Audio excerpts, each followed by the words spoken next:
Welcome to Smart Women Talk. This is your host, Katana Abbott. I'm a midlife millionaire coach and a certified financial planner, and I search the world for smart women and a few good men, including best-selling authors and thought leaders who are on that leading edge. So join us for conversations on money, business, health, and inspiration, so you can live with more purpose, passion, and prosperity.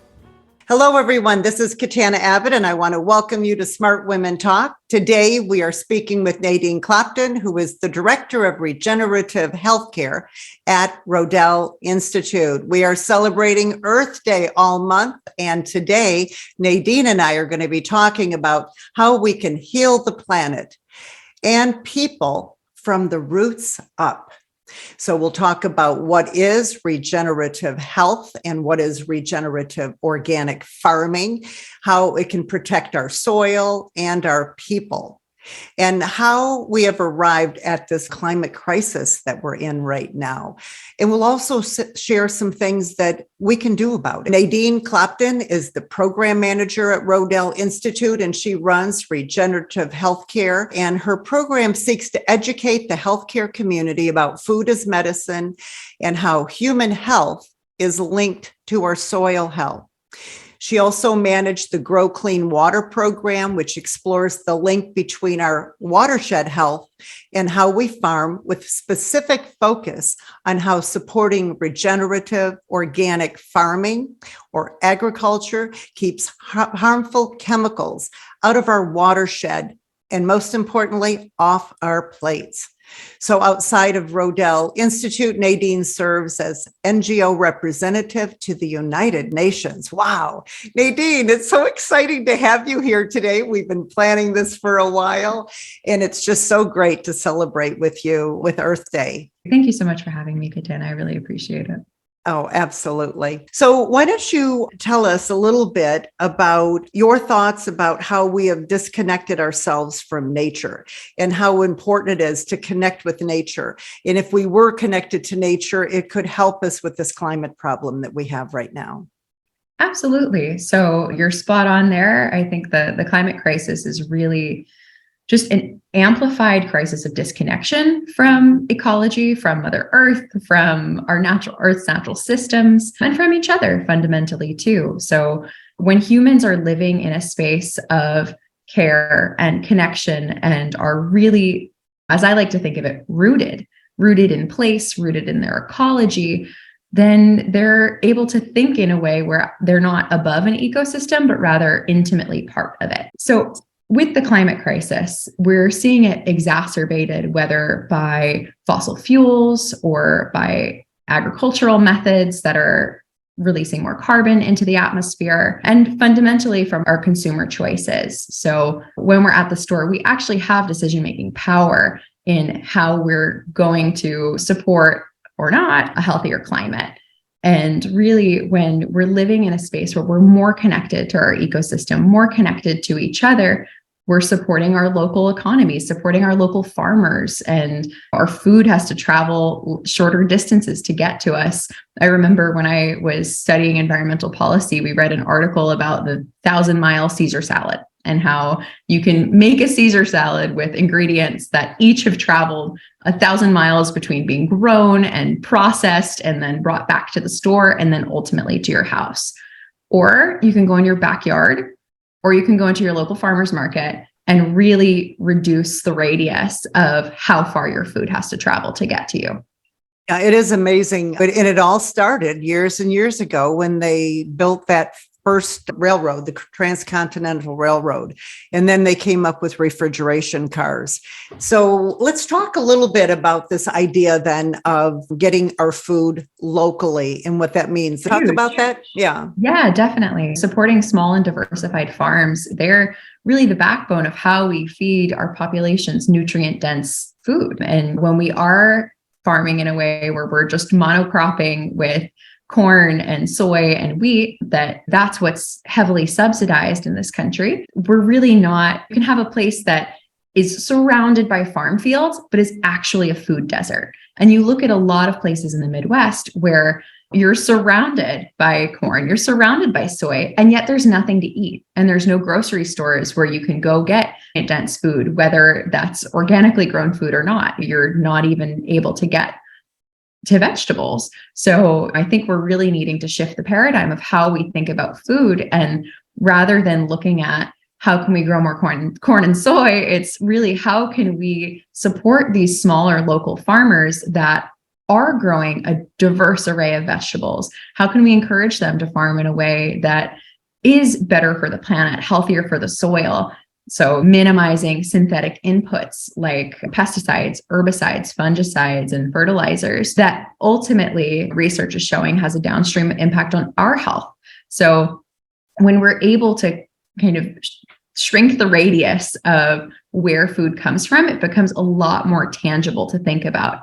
And also it's shifting our expectations. So of course, you're not going to be able to grow a banana in December in Pennsylvania. That's a very recent thing where we can get every single food under the sun 24/7. And so when we think about ancestrally, like what were people doing? They learned all these innovative ways to save food, and the railroads and the systems for preserving food and refrigeration, that all was well-intentioned. But now we have to look at, okay, there's a quote, the road to hell is paved with good intentions. So really we have to zoom out and say, well, what's the downstream impact of these ways that we have revolutionized our food system and our ability to have all these foods, but what are some of the consequences and how do we mitigate those?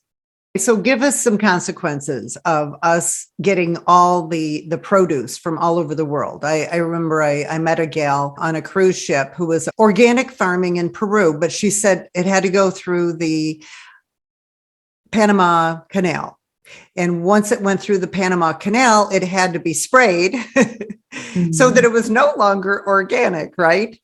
And we want to get that produce, whatever it was that she was growing. And by the time, so she probably had to pick it super green, then it was sprayed, and then it finally gets to our grocery store. We go shopping and buy it. We put it in our refrigerator, and then it might be there for a week. What is going on there with the nutrition, and like, what is some of the downside for that? Yeah, totally. I think from that, you're looking at the emissions that it takes to get from whether it's Peru or anywhere else in the world to here. And that especially, I think, is even more exacerbated with heavily processed foods. So it's much better to be getting an apple than it is to be or like a pear than to be getting like preserved pears floating in liquid that grown in one place, shipped to another country to be processed, then shipped back here. But nutrient density does decline the longer that something is from the point of harvest. But really for us at Rodale, we're mostly focused on what's emerging. How do we focus on the solutions? So how do we take our system that does heavily rely on synthetic inputs, that heavily relies on tillage, which does actually release more carbon into the atmosphere? And how do we minimize? Explain for us non-farmers, Nadine, what is tillage? I mean, you did your hands like this, so we're assuming tearing up the soil to make it irritable. Is that what the word is? So it kind of aerates the soil a little bit. Now, I am not a soil scientist. I will preface with that. Basically, to turn the soil. So that's on a large scale. People will go in and you'll see in the, like around this time of year, you'll see a bunch of big fields that it looks like the dirt has kind of been churned up a little bit. So that is the process of tilling the soil. And what that does is it actually releases a lot of the stored carbon that is in there. So when you're farming in a regenerative organic way, utilizing cover crops, which is a regenerative agricultural practice, but regenerative organic takes it to the point where you're saying, okay, and we're not going to use synthetic pesticides, herbicides, fertilizers, but that actually allows for carbon capture. So it draws down the carbon from the atmosphere and stores it underground and promotes really healthy, rich biodiversity in the soil, which then actually can translate into more nutrient dense food. So the way that our soil's microbiome behaves is just starting to begin to dive into the link between that and our own gut microbiome. So the better we treat our soil, actually, the healthier in turn we can become. So when they don't till, they plant right into the existing plant life that's there.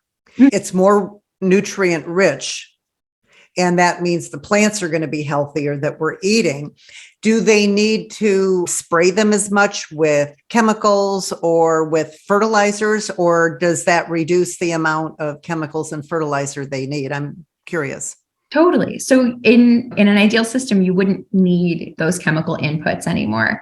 So for us, we look at with cover crops specifically, which is what you can put in so you cover your soil over the winter, which helps reduce the likelihood of soil erosion, keeps your soil structure intact underneath. So instead of leaving it kind of open, think of it as like an open wound. If you till your soil and you leave it that way through the whole winter, you're at a risk for all sorts of stuff washing into it or washing out of it. That's when we see like vast soil erosion happening out in California when they go from periods of like heavy drought to heavy flooding. So that takes the soil and whatever has been sprayed on it into our water systems, which then contributes to degradation of water ecologies and human health too, because we source our drinking water from different watersheds. So it's all really interconnected at the end of the day. So when you were talking about this regenerative farming, are we also talking about crop rotation and even bringing animals in? How is regenerative organic farming different than the traditional agriculture that we've moved into? And is it feasible to feed a planet that way? That's what we need to find out. What can we do? For sure. No, that's a great question. Well, to your point of, is it feasible? Yes. And I think that really is going to heavily hinge upon how do we localize this too? The more we're able to embolden local farmers to adopt these strategies, the better off we'll be. But circling back to your point about animal integration and crop rotation, absolutely. Absolutely. Because you think about, what does Mother Nature do in her kind of perfectly balanced systems? Everything is diversified, and really diversity is kind of the spice of life here. So the more we're able to, when you're rotating crops, you're getting different nutrients that go into the soil. So when you're growing corn, so corn, for example, really sucks the nitrogen out of the soil, which is why people will then rotate soy after, because legumes are they're good at fixing nitrogen back into the soil. But with a lot of different cover crops, each has a different function. And so the more biodiversity we can promote, the more intercropping. And that's why when we talk about like traditional farm, I like to reframe it as conventional farming, because the real traditional agriculture and traditional ecological knowledge that has been stewarded by Indigenous people around the world for millennia at this point, that is traditional agriculture that is interwoven with the ecosystem, that is based more on listening to the local ecology than it is on trying to just push and shove and make sure that whatever we want can happen on the land. But I think it's coming back to your point about regenerative organic agriculture. I think it's absolutely possible to feed a planet with that kind of method. But I think it's a stark departure from the food system that we've come to know, that is based on these massive conglomerates. And yeah, it'll take a return to the local, a return to community to really make that happen. But my favorite piece with regenerative organic certification is, so there's a couple different pillars. There's animal welfare, there's the intercropping and doing all sorts of healthy practices with how you grow your food, and farmer fairness. So making sure that we're treating our farmers in an equitable way, because really they're our farm workers are the backbone of why we're able to eat. And so when they're treated in a dignified way, when they're not exposed to these harmful chemicals on their day-to-day, we're in a much better place as a nation, as a world, really. So it's about, how do we protect the health and well-being of the planet, of people, and of the people and communities that put food on our plates. Absolutely. Yeah, that's so important if you think about it that way. So I know you also have regenerative healthcare. Mhm. Explain how Rodale is involved in the healthcare system, I guess. Is it education that you're doing? Yes. Yep. So regenerative healthcare is a new program that we've been building up for the last calendar year. And it really looks at that intersection between soil health and human health. At Rodale, we have a few long-term studies that are running, including the farming systems trial, the vegetable systems trial, among others. And those really look at things like nutrient density and yield and soil health, water quality. And regenerative healthcare kind of blends that information with human health and takes the lens of like how does soil health intersect with our own human health. So coming back to the idea of the soil microbiome and our gut microbiomes being connected, that's really kind of the basis. And it goes into how can we use food as medicine? In what ways does nutrient dense organic food contribute to healing? So I know you had spoken to Dr. Michelle Perro. She was one of our conference speakers and was just spectacular. And her body of work really looks at glyphosate, which is a pervasive herbicide that's used in our system that actually contributes to a bunch of different chronic illnesses and different diseases and exacerbates human health problems. Whereas when we pivot to a system where we're limiting these chemical inputs, we keep them off our plates. So regenerative healthcare really seeks to get to the root of health issues, and we're working with doctors, with nurses, with registered dietitians, nutritionists, health coaches, you name it. If they're in the healthcare system, we're trying to bring them into the fold of what we're doing and teach them about the importance of food and using food as a medicine. Because on average in the US, doctors in medical school get less than 19.6 hours of nutrition education in all of med school. There's a real gap, and it's no fault of their own. So for us, we're really taking it upon ourselves to say, okay, how can we serve you? How can we show up to support in filling some of those gaps and being a bridge between the worlds of Western medicine and just life down home on the farm, and bridge the food world and get these rich, nutrient dense organic foods and look to the earth as a medicine, because we've become so detached from how to heal and how to support our bodies through earth-based ways. Well, give us an example of how someone might use this. Let's say a health coach or a practitioner who's doing nutrition counseling to people, or just people listening ourselves. How would we use food as medicine? Give us an example. Great question. So the first thing that actually popped into my head was regarding polyphenols. And they're these compounds that are just, I'm not going to explain them as well as someone like Dr. Mark Hyman would, because he's really, I think, one of the foremost experts in this space. But basically the premise of that is like the more full your food, the more rich in polyphenols. So getting all these different vegetables, and fruits, you're able to get these compounds in your system that are in many cases antioxidants and can support the system and build your immune system. I know as a personal example, my mom deals with diabetes. And by shifting the way that her diet has been, by eating more cruciferous vegetables like kale and broccoli and upping her protein, but getting her protein from pasture-raised organic sources, she's able to heal her body and able to really make good headway instead of kind of a steady decline. And in my own case, I deal with a few chronic health conditions, and really using food as medicine has been transformative. I mean, from the time I was between 20 and 22, I lost 60 pounds because I changed the way I eat. I changed how I sourced my food.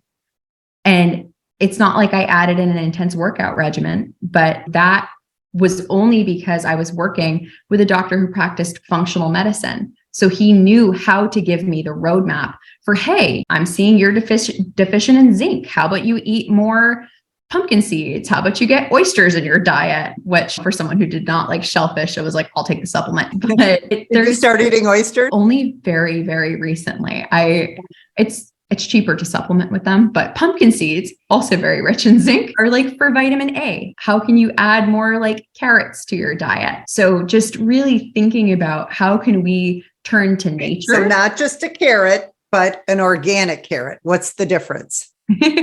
Great question. Well, an organic carrot would mean that you're getting that like thumbs up stamp that there weren't chemicals involved, synthetic chemicals at least. So you're making sure that you're not ingesting the carrot and the glyphosate or any number of pesticides that could have been sprayed on it, which for me, that I think is critical. I mean, I'll notice if like, I kind of have an 80-20 rule in my personal life. Like 80% of the time I'm cooking at home, it's all organic to the best of my ability, which I know can get expensive. So I always encourage folks to look at the environmental working groups, Clean 15 and Dirty Dozen. So when and if you're of the financial means to be able to do this, like looking at the Dirty Dozen is basically the produce that has the highest concentration of pesticides and herbicides on it. Whereas the Clean 15, you're all right. Like you can eat a conventional avocado, you'll be good. But like strawberries, you really want to get organic if you can. Or just talk to your farmer. Well, and think about a strawberry. I mean, I bought these gorgeous looking strawberries and then they kind of got pushed to the back. And a couple of weeks later, I went in, they still looked perfect. Now, I grow strawberries in my garden and you have to eat them like in a day. Yeah. They don't stand. So what are they doing? GMOs are definitely a likely culprit. And I think what a lot of people, the information is not super transparent that's out there, but really GMOs don't exist without their partner of an herbicide or a pesticide, because what are they genetically modifying in the fruit? They're genetically modifying it so you can make it resistant to glyphosate. So you're not going to kill the herb, which is an herbicide. So for example, you're going to modify the strawberry so that when you spray its companion herbicide, it doesn't die, but the herbs around it do, or the bugs around it do. So as things develop resistance, like you're seeing with certain pests and different, they call them weeds, I call them medicines, different wild plants that come in and apply basically weed pressure, they're going to evolve. Because what does Mother Nature know how to do? She's like, oh, cute, you're going to fight me with your different sprays. I'm going to just work around it. And so as these plants evolve, then you're having to apply more herbicides. You're having to apply more pesticides. And they're already developing. They're developing new ones. I read that too. Or actually on Audible, I was listening to Dr. Pero in her book and she was talking about it. She's the best. But yeah, it's very good. Similarly, so that's another thing. Go ahead. Oh, it's similar to antibiotic resistance. So where say you have a really gnarly case of strep and you try to treat it with antibiotics and maybe it evolves, or like they're seeing in the hospitals now with antifungal resistant like funguses that are arising. I was reading a scary article about that happening, but we at some point have to say, okay, how do we try to not outsmart nature, but rather to work with her? And that to me is the core of what regenerative organic agriculture is how do we work with nature?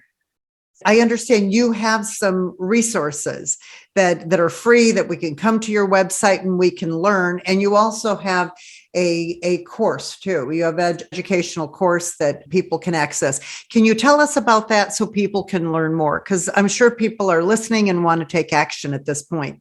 For sure. So we have a Power of the Plate white paper, which really goes into some of these regenerative healthcare concepts around soil health and human health. And we've got a soil carbon solution white paper, which looks at how regenerative organic practices can help actually sequester carbon out of the atmosphere.